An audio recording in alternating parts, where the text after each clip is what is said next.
Okay. So far we have been, in the last class we have been considering random vectors. For last few lectures only we have been on this topic.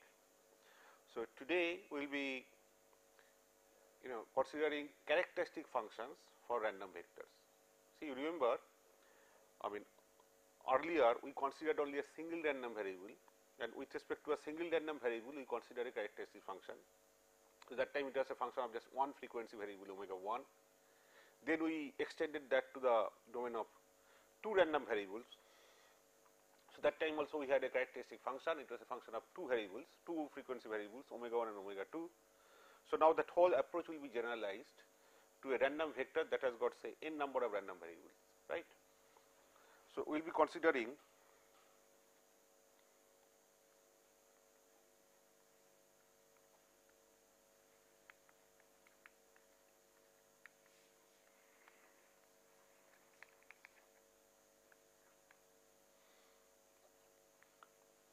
random x1, x2 dot say xn.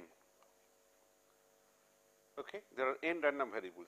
They are jointly random. They have got a joint density. That is, you can say the joint density,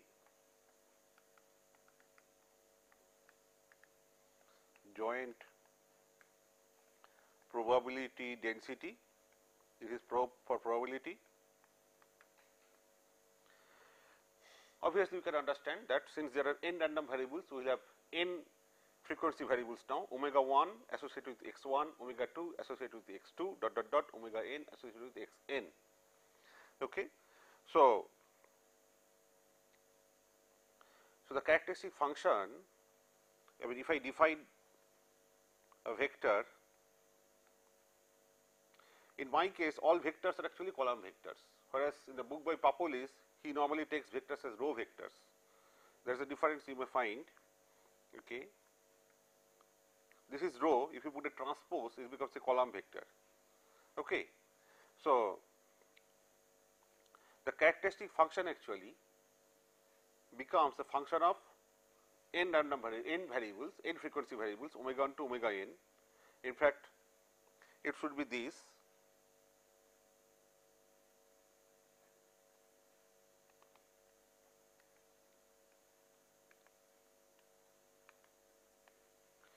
Take the joint density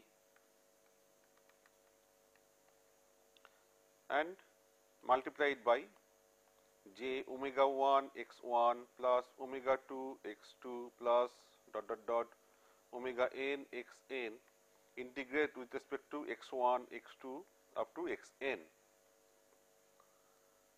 Okay. If I also define a vector x as x1 x2 dot x n transpose column vector, you can also equivalently write this as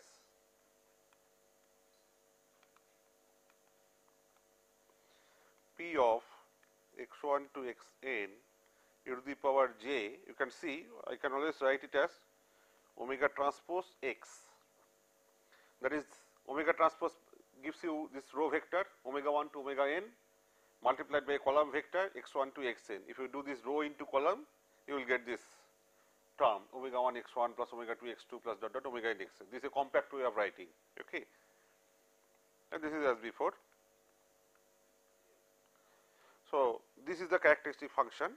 It is a function of omega 1 to omega n, or since we have put them in a vector form with the name capital omega, you can also call it phi omega. This is equivalent to saying this is phi omega 1 to omega n, in short phi omega, capital omega.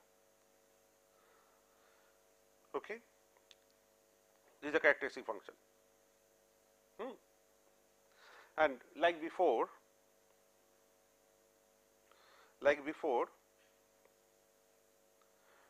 we had, like earlier we had something called moment generating function, which was phi s. Here also we can have a moment generating function phi s. Okay. Where s is a vector it consists of these elements S1, S2 dot dot dot Sn, S1 associated with X1, S2 associated with X2, so on and so forth, and you have got these integrals.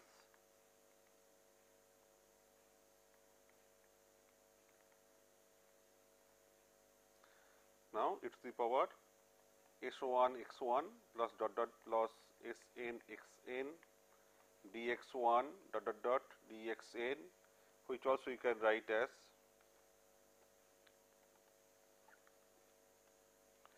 p x1 xn e to the power S transpose x dx1 dot dot dot dxn. Okay. Obviously, then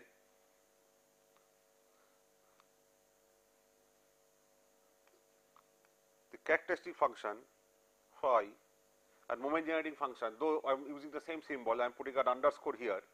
So, that is I say that is phi underscore, meaning it is a defined function, it is a moment generating function whose expression is given by this, and when I just write phi, it is a characteristic function. You can easily see that phi omega is nothing but moment generating function phi bar, where S is replaced by j omega.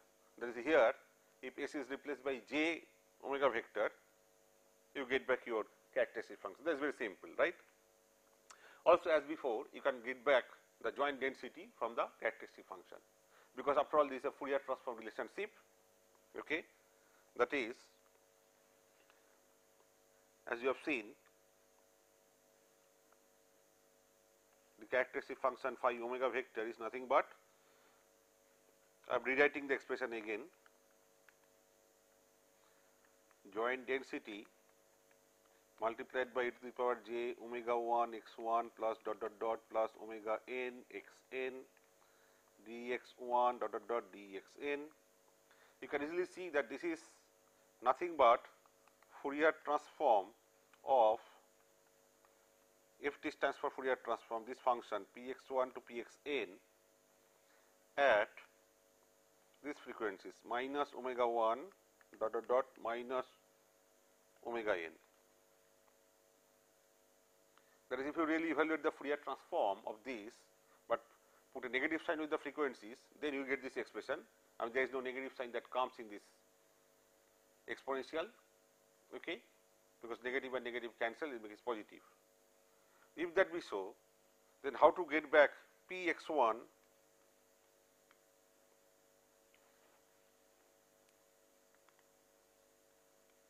how to get this back from this? By the inverse Fourier transform relation, 1 by 2 pi integrals minus infinity to infinity dot dot minus infinity to infinity.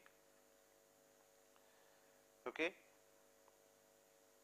This is a Fourier transform at these frequencies, right. So, that means I have to put back phi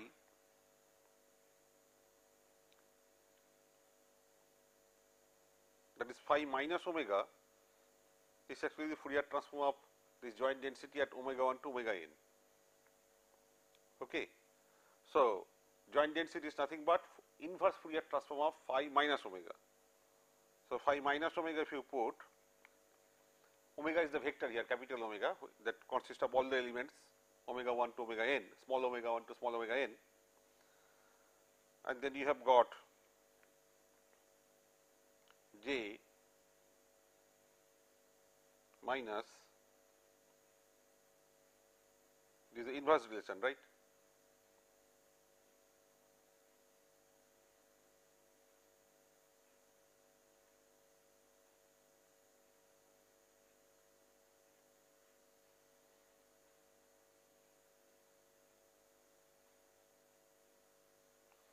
Omega transpose x, sorry, it will be plus inverse Fourier transform of phi minus omega. So, phi minus omega, you can also write it as phi of minus omega 1, small omega 1 comma small omega 2 minus omega 2 dot dot dot minus small omega n. Okay, but I am writing in a compact form using this capital omega notation, and this j capital omega transpose x actually nothing but omega 1 x1 plus omega 2 x2 plus dot dot dot this expression omega 1 x1 plus dot dot dot omega n xn, nothing else. So, this is the inverse Fourier transform of phi minus omega, right, and you are integrating with respect to these components d omega 1 to d omega n. Now, as before, you can say that if you can make a substitution, say minus capital omega, you can call it omega prime. Okay. So, the integrals limits get interchanged, infinity to minus infinity, infinity to minus infinity, but the differentials d omega 1 now becomes minus of previous d omega 1 and like that. Those minus signs can be absorbed in reversing the limits of the integral again. So, again from plus infinity to minus infinity, you get back minus infinity to plus infinity. So, you get back just, so omega is replaced by minus omega. So, you just get this thing, just a minute.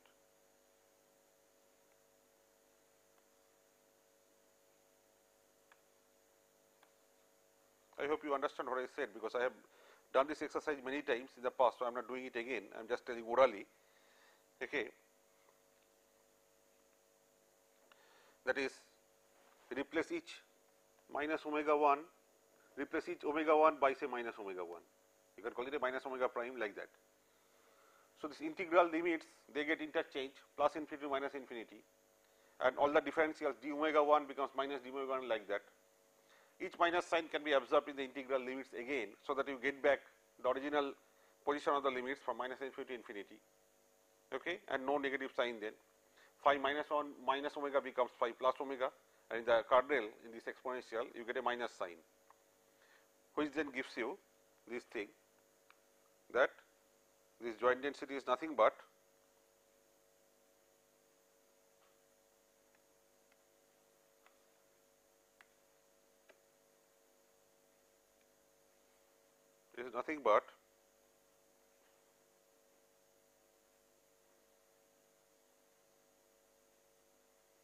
and one thing, this should be 1 by 2 pi to the power n, because there are n variables. I am sorry, I made this mistake. So, 1 by 2 pi to the power n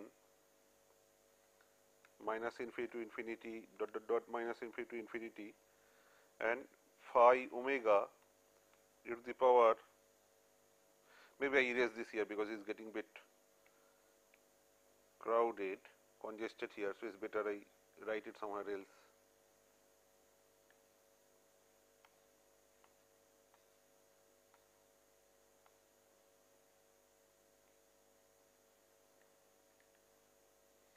So, this becomes nothing but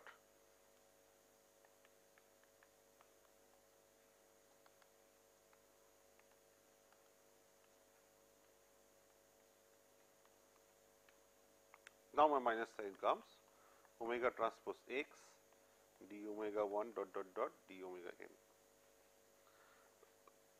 Okay. And as before, you can also say that the characteristic function phi omega is nothing but, after all you are multiplying the function e to the power j omega transpose x by the joint density, that means you are taking expectation of that. So, it is nothing but expected value of j omega transpose x. Okay. Now, a very interesting special case of this, again we have considered that case also in the past in the context of single random variable and two random variables. Here we generalize. Suppose x1 and xn, they are independent. Independent random variables, RV for random variable, and you form a random variable z, single random variable, as just their summation. Okay. Each random variable x1, it has its own density, probability density p x1, it has its probability density p xn, but remember I am writing p x1, p xn, they are not the same function.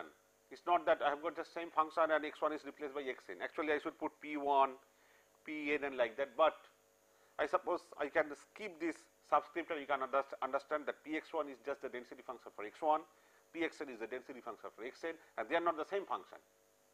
So just loosely I can omit this subscript, because just things become a bit congested if I write equations with so many subscripts and all that, but ideally the subscript should be there. Okay, or maybe for the timing I can still put it.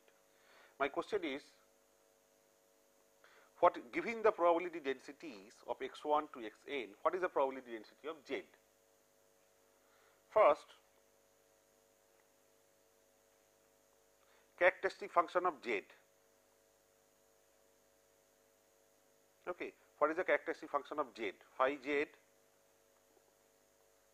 some omega, sorry. It is not a vector omega, it is a scalar omega now. Phi z omega, it is nothing but expected value of e to the power j omega z. Z is actually a function, you can view it like this, a function of x1 to xn. Okay. Now, when you write this expected value of e to the power j omega z, actually what you do, you multiply this by probability density of z, you get a different function, it is not the same p I wrote, maybe you can put a p z subscript here, into e to the power j omega z dz, right. But we have also seen earlier that e to the power j omega z, which is a function of x1 to xn. Okay, there are random variables n and independent random variables given your evaluative function and taking its expectation. That expectation is same as taking the expectation of j omega z replaced by the function x1 dot dot xn and multiplied by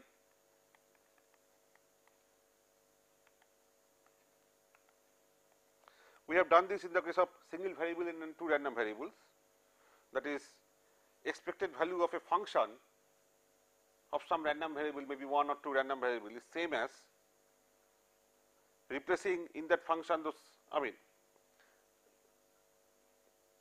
let me repeat this.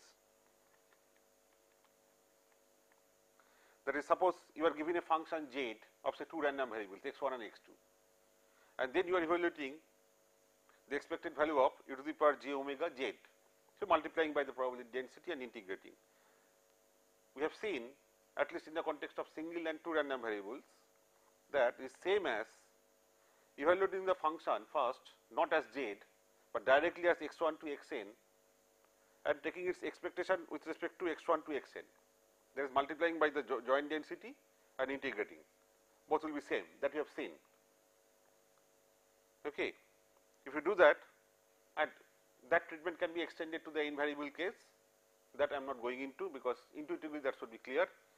So, if you now replace f of x1 to xn by just this summation, because that is how this function is, what you get is e to the power j omega within bracket x1 plus x2 plus dot dot dot dot xn. Okay. And remember, these random variables x1 to xn, they are statistically independent. So, this joint density is nothing but product of px1 into px2 dot dot dot into pxn, product of the individual densities, and then multiplied by e to the power j omega, then within bracket this function is nothing but x1 plus x2 plus dot dot dot dot xn, which can be then separated. So, I can have one term p of x1 into e to the power j omega x1 under one integral with respect to x1. Then another term p of x2 into e to the power j omega x2, okay, under another integral, that the integration is with respect to x2, so on and so forth. Okay.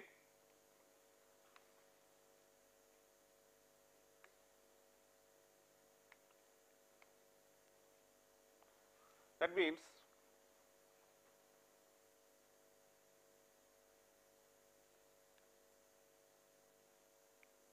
it is nothing but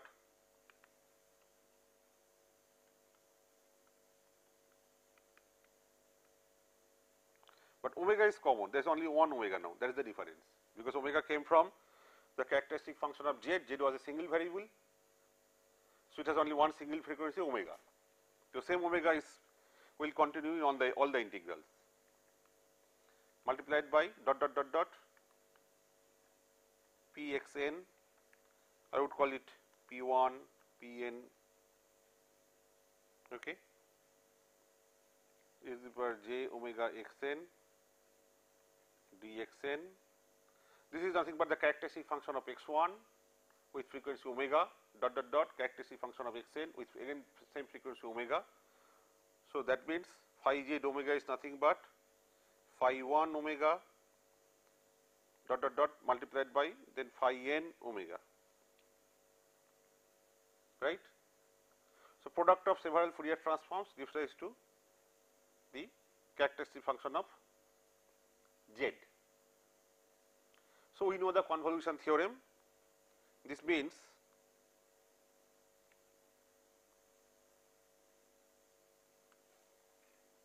maybe I go into this. So, we got this phi z omega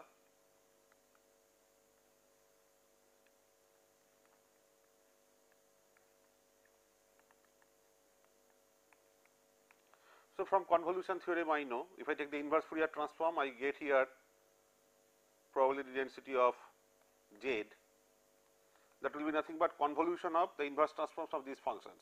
Inverse transform here is P1, okay, but the variable is z, mind you. The resulting convolution will be convolving, but the independent variable that will come out of this will be z.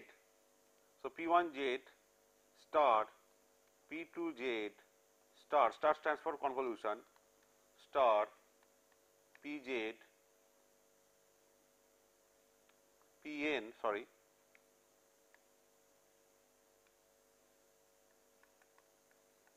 Pn z,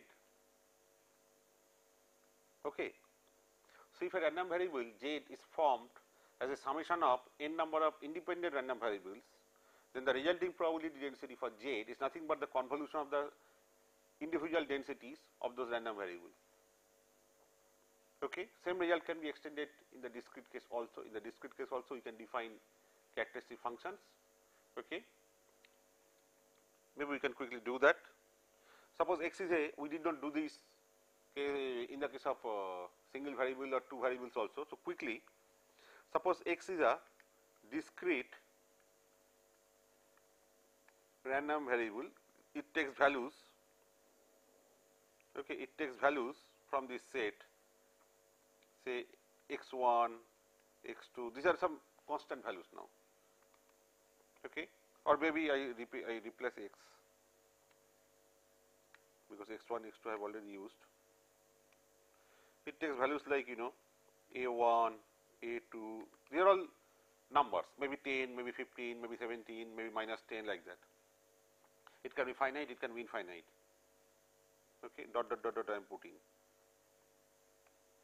a k dot dot dot dot like that. For each value there is a probability, it is not density anymore because it is not a continuous function, it is a discrete function for which. So, p k is the probability of x equal to a k. Then,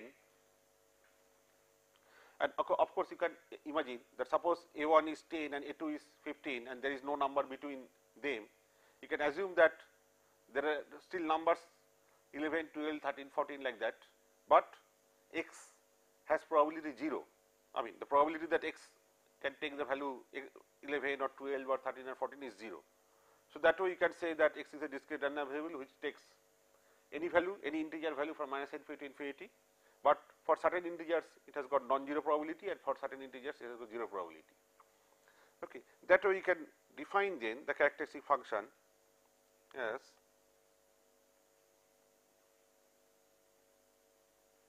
a k, if you call this set S, k over S multiplied by p k, sorry,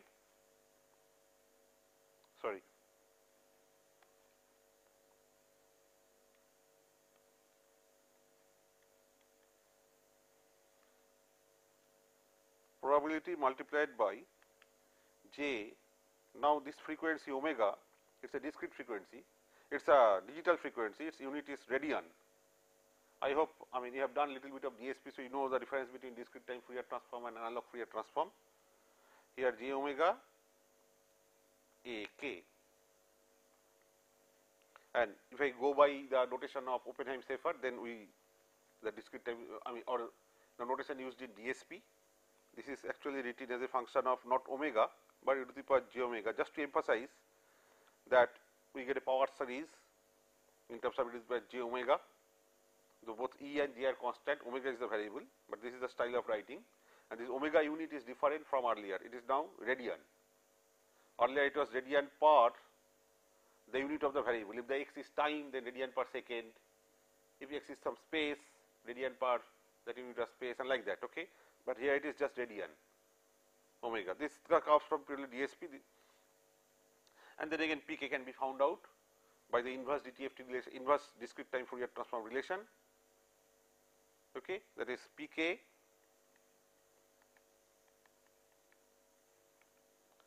you can easily see, as you have all studied in DSP, that this function is actually periodic in omega. If you replace omega by omega plus 2 pi, you get the same number because ak's are integers. Okay, and using that you can derive this with the inverse DTFT relation.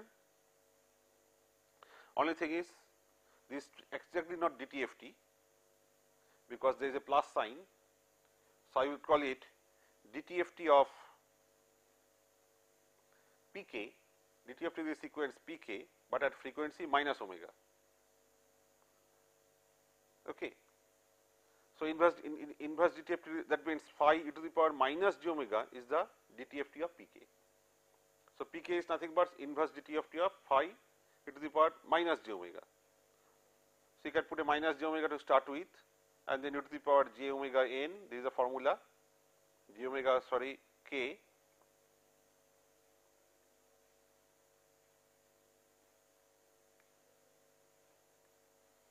d omega. Okay, there is a minus sign to start with, but then you can replace omega by minus omega. Integral limits becomes infinity to minus infinity, d omega becomes minus d omega, that minus sign can be absorbed here. So, you get the same limits again, minus infinity to infinity, phi, I mean you get phi e to the power j omega back, because earlier there was a minus sign, now it has become plus, but in this here it becomes minus. Okay, I do not think I have to repeat this because similar thing we have done just a while back. Okay. You can generalize this in the two variable case and invariable case. There will be just multidimensional DTFT and multidimensional inverse DTFT. Okay, I am not going into that. Okay. As an example, let us consider Bernoulli trials.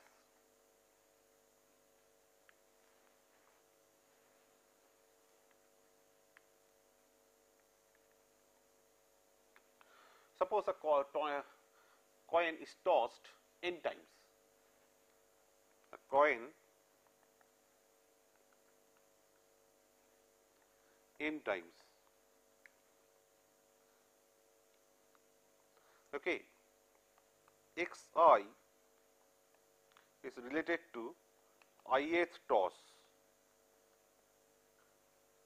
for I can be I is 1 to up to n. Xi is a random variable.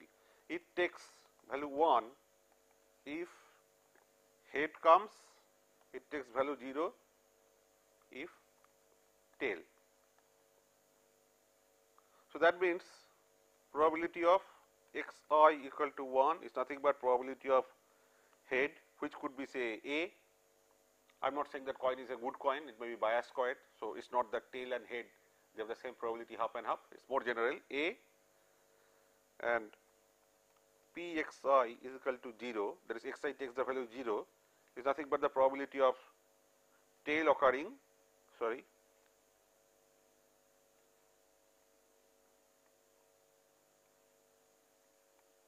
which is a B. Of course, A plus B is 1.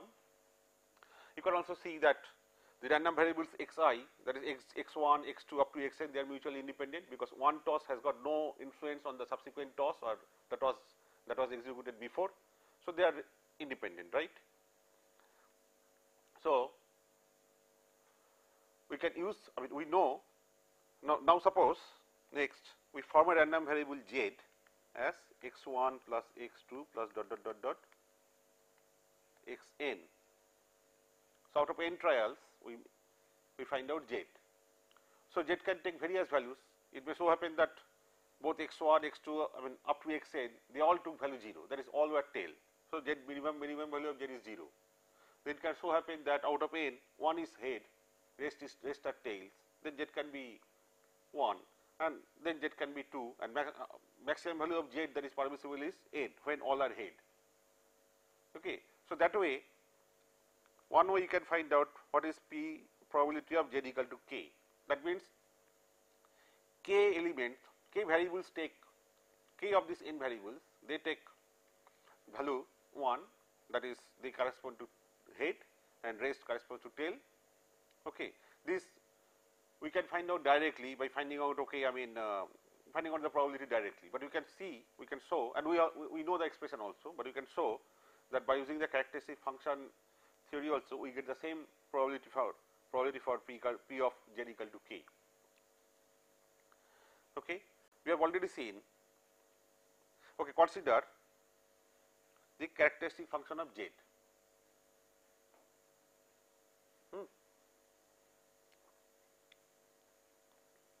What is the characteristic function of z? That is e to the power j omega z, and z is from 0 to n. I won't call it z, it is actually k, sorry.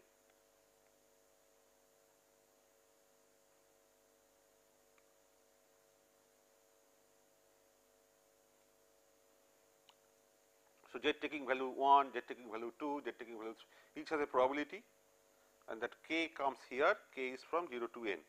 That we have just a while back we have seen the characteristic function for a variable, random variable which takes discrete values, right. So, this is the characteristic function, but we have also seen that if n random variables which are mutually independent are added, then the resulting characteristic function is nothing but product of the individual characteristic functions. Now, what is the characteristic function for, say, the random variable xi? Random variable xi, it can take only two values, 0 and 1, and all others, okay, all others are 0.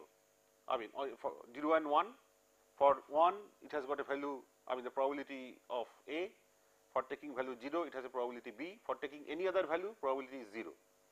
So, for this what is, sorry,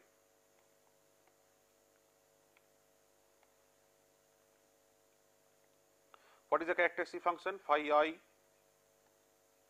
say at omega? Remember, characteristic function of z at a particular frequency omega is a product of the characteristic functions of x1 to xn, but at the same frequency omega, that omega I choose here. What is phi omega? Phi I omega? Phi I omega means I have to just run this summation,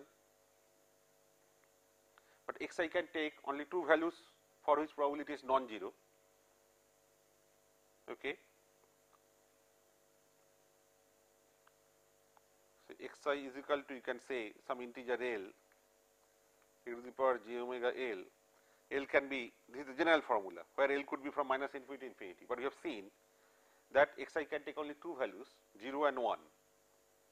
Okay. For xi equal to 0, I have got a non-zero value of this probability which is b, and for xi equal to 1, we have got a non-zero value of this probability p, that is a. For any other value of L, this probability is 0.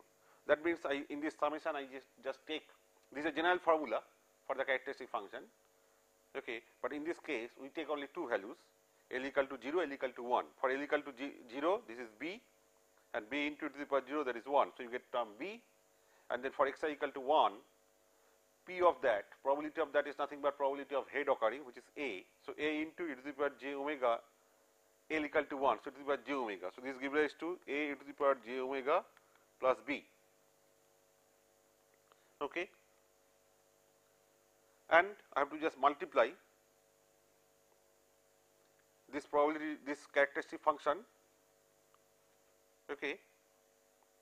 See, this is the characteristic function for the ith random variable, but it is so general that it is independent of I. That means the characteristic function will be same for all the random variables. So, when I multiply, it is nothing but raising this to the power of n, that is, this is equal to, this is equivalent to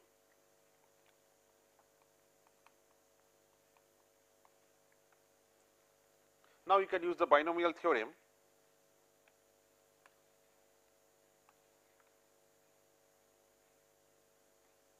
You can use the binomial theorem and you will see this is nothing but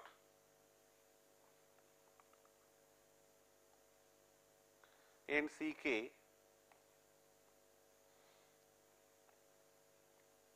a to the power k e to the power j omega k b to the power n minus k. So, you can just equate the terms from both sides. This will give rise to probability of z equal to k is nothing but n c k e to the power k b to the power n minus k. This is what is the formula for boundary distribution. We earlier derived it directly, but you see for the characteristic function approach also we get the same result. Okay. We next move to normal vectors, the notion of normality.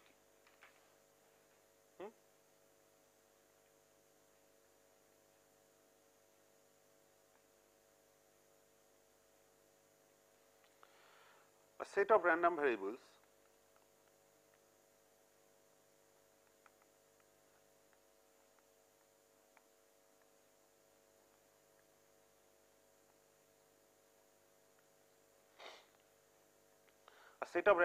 are given x1 to xn.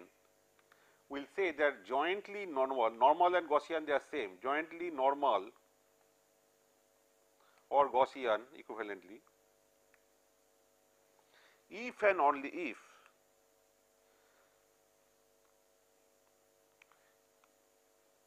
a1 x1 plus an xn. By the way, I am considering only real valued variables, and therefore, the coefficients that I am bringing a1 to an they are also real valued, but this can be generalized to the complex case, which I am not doing here. Okay. You can also write it equivalently as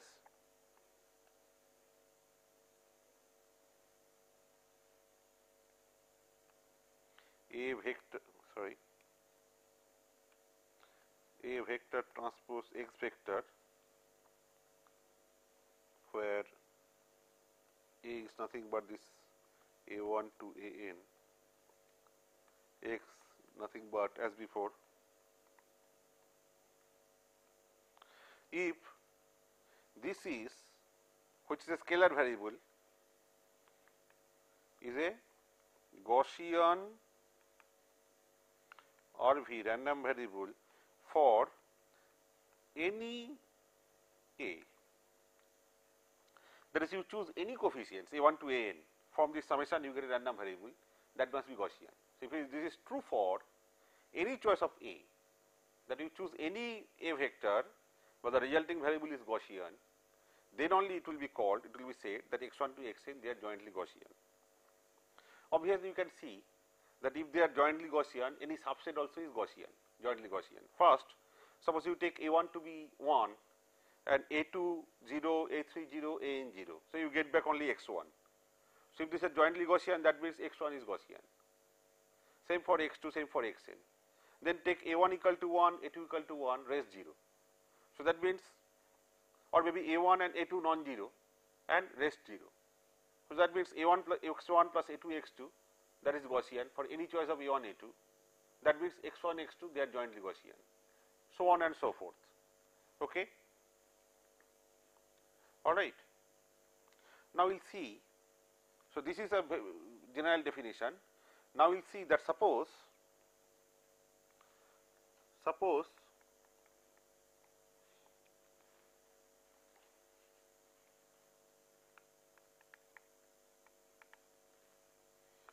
jointly Gaussian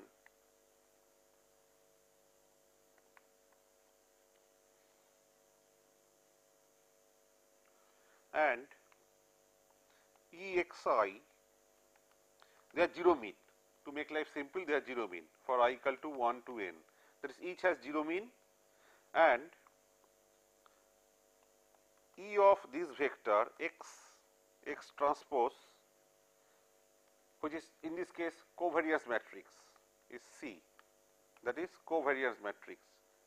Normally, in the case of covariance computation, we first subtract the mean from each random variable, but mean is here is 0, right. So, we simply take X vector in X transpose. You remember we have done this earlier, this is a symmetric matrix, Hermitian matrix. Okay. The structure actually is like this. If we expand it, E of x1 square, E of x1, x2 dot dot dot, E of x1, xn in general, E of xi, x1 dot dot dot, general term, ith row and jth column, xi, xj dot dot dot, E of xi, xn, so on and so forth. This is called the covariance matrix. Suppose this is given. This is symmetric, obviously. You can take the transpose of this, you get the same thing. E of x1, x2 and E of x2, x1, they are same, and likewise E of xi, xj and E of xj, xj, they are same, because xi into xj or xj into xi, they amount to the same quantity. Okay, this is, we have dealt with these cases earlier, so I am not getting into the properties of correlation matrix or covariance. In this case, correlation covariance matrix, they are same because mean is 0.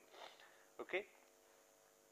So, I am now we will now show that in this case, that is when they are jointly Gaussian and each has 0 mean and that covariance matrix is C, then the characteristic function, the characteristic function phi omega, capital omega as before is a vector, small omega 1 to small omega n. So, I am not rewriting it anymore. Okay. This is nothing but this exponential minus half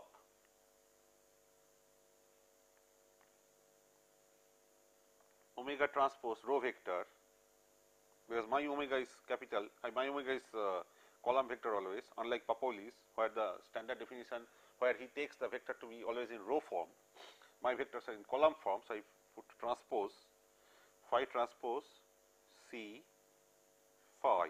So, matrix into vector, column vector gets a column vector, row vector into column vector is a scalar number. Okay. So, exponential of a scalar number, but it is a function of all those omega 1 to omega 2, because each omega vector is nothing but, I mean, it consists of all those elements, right. We will show this, and from this also we will show that then the joint density P of x1 to xn, joint density, which will be obtained from the inverse relation actually, will be given by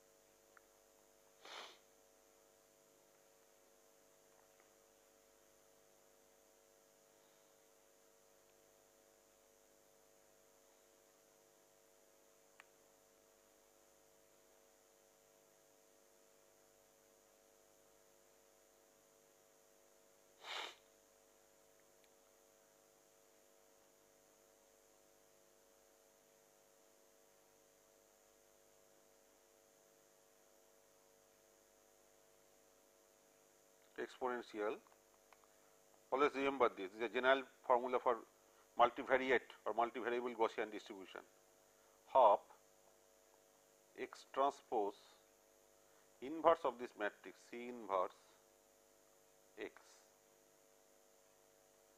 Okay. How we do that? We just concentrate on proving this phi omega. Okay. Actually, this part we will not prove, because this is nothing but the inverse transform, Fourier transform of phi omega at minus omega. And if you want to carry out the inverse Fourier transform, then some mathematical exercise will be there. Okay. So, that part if required I will take up later, but that will give you this formula. There is nothing probabilistic or statistical in that, it is just inverse Fourier transform calculation from phi omega at minus omega.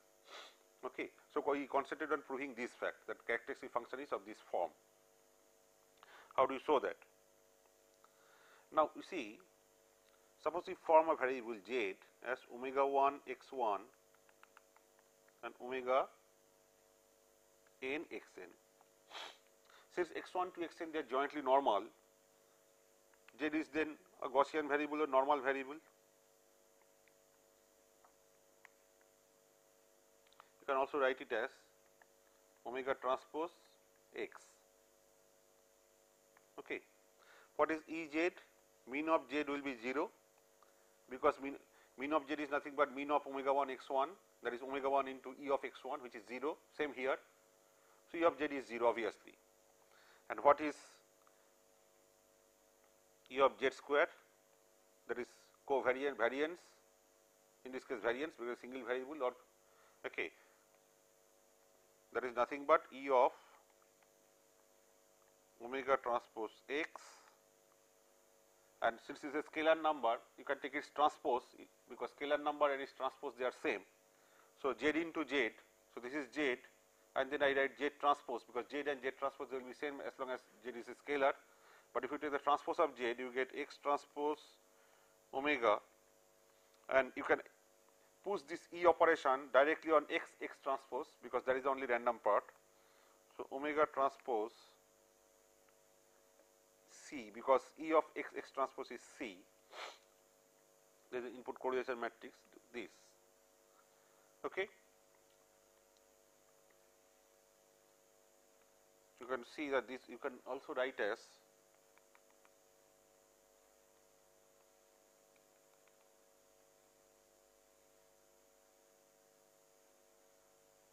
omega I. So, for particular omega I,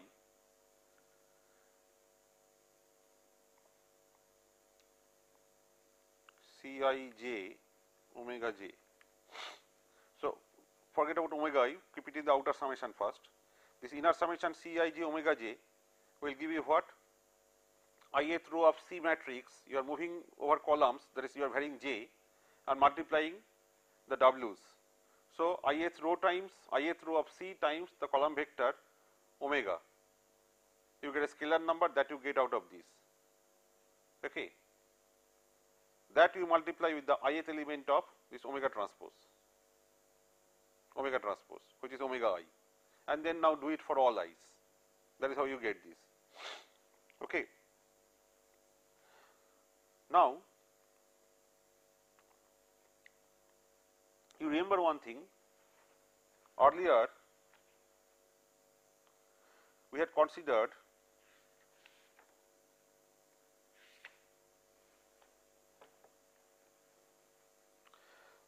long back we considered one thing, that suppose there is a Gaussian random variable z, its characteristic function Gaussian random variable z, suppose we had shown earlier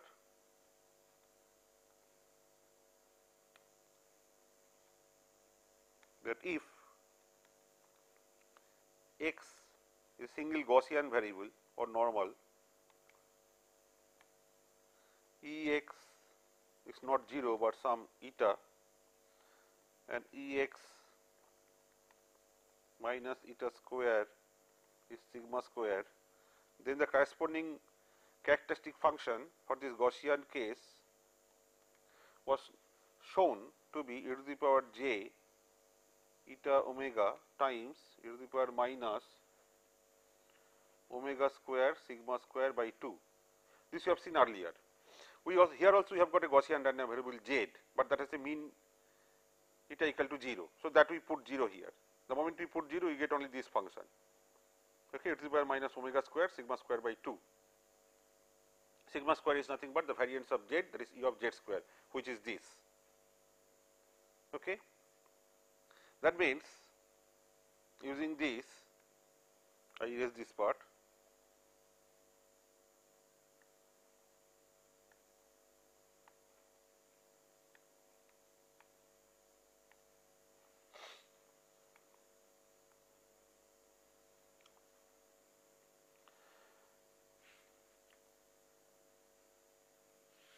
Using this,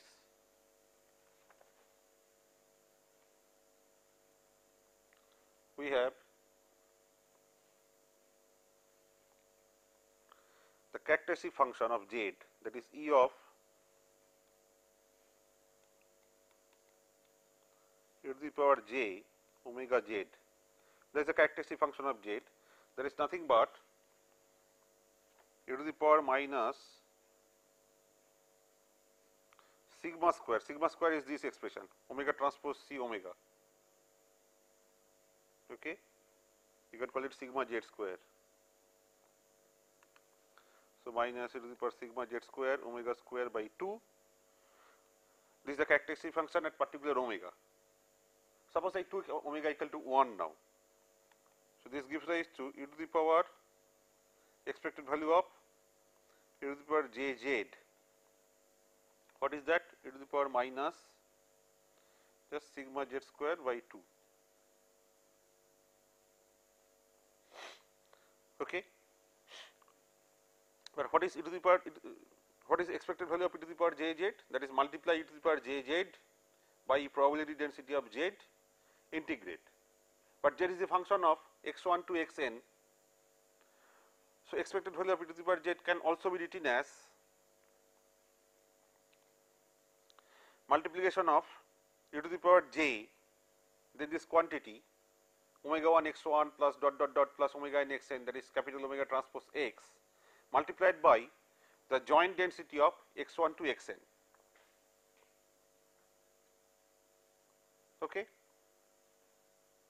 multiplied by the joint density of x1 to xn.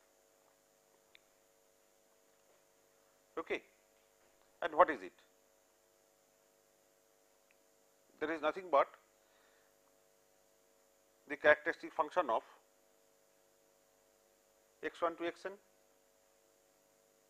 at frequencies omega 1 to omega n. Okay. Let me erase some part and explain this further.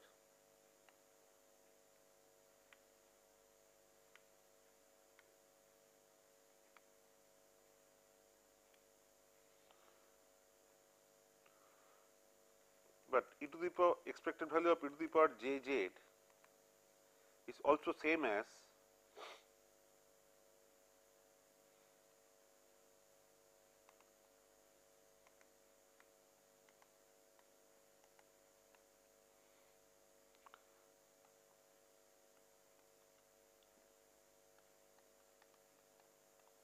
e to the power j, because z is a function of x1 to xn. So, to the power j, you replace z by the function which is nothing but omega transpose x, okay, and multiply by the corresponding densities and integrate, you will get the same expected value. We have, I have just stated a little while back, we have done similar thing for the single variable case, two variable case, and that gets extended to the n variable case. That is, either you take the expected value of e to the power jz by multiplying it by its probability density, that is p of z, integrate, or replace z by its function in terms of x1 to xn, which is this omega transpose x, multiplied by the joint density of x1 to xn and integrate. But omega transpose x, if you put back here, you see that this is nothing but the characteristic function of x1 to xn, that is nothing but phi omega. So phi omega is nothing but e to the power minus, and sigma z square we have already seen, is nothing but this.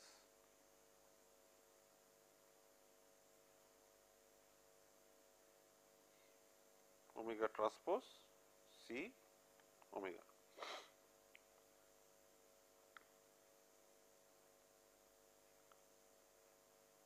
Okay. By taking inverse Fourier transform relation at minus omega, you can get the corresponding joint density function. That we have not do exercise. You take that formula for the joint density function. Okay. And finally,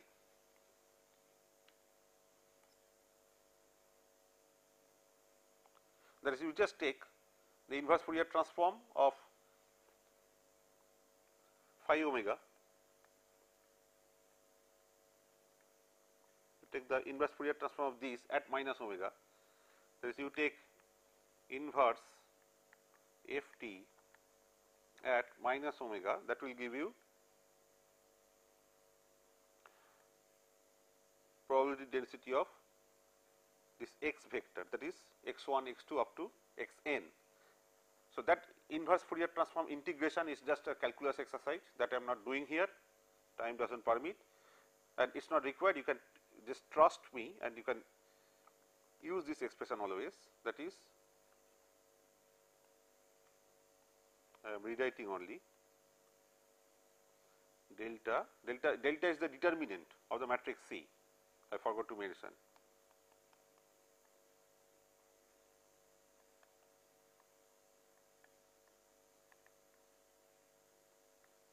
Where delta is determinant of C. Suppose x1 to xn, they are statistically independent, then obviously C is a diagonal matrix because the correlation terms are 0. Okay. C inverse will give a diagonal, will be a diagonal matrix also. Ith term will be nothing but 1 by sigma I square, 1 by because of inversion, and sigma I square. Sigma I square corresponds to the variance of xi. So, in that case, that is if x1 to xn are uncorrelated,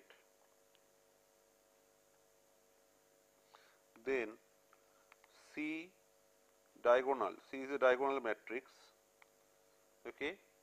C inverse matrix is ith element, that is the ith diagonal element, will be 1 by sigma I square, where sigma I square is the variance of xi, okay. And obviously determinant of C will be, you can see, product of these various terms, sigma 1 square into sigma 2 square into dot dot dot sigma n square, because we have got only one diagonal entry. So, in that case, that is under square root, in that case Px becomes just 1 by sigma 1 after square rooting dot dot dot sigma n, okay, 2 pi to the power n square root into exponential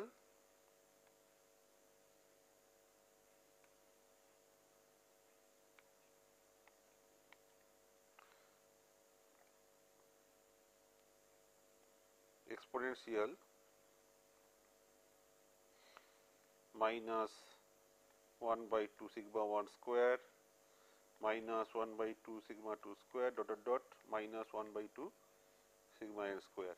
It amounts to just multiplying n individual Gaussian density functions for n random Gaussian random variables that have 0 mean and variances sigma 1 square, sigma 2 square dot dot dot sigma n square. So, we stop here today. In the next class, we talk about stochastic convergence and we go towards central limit theorem. Okay. Thank you very much.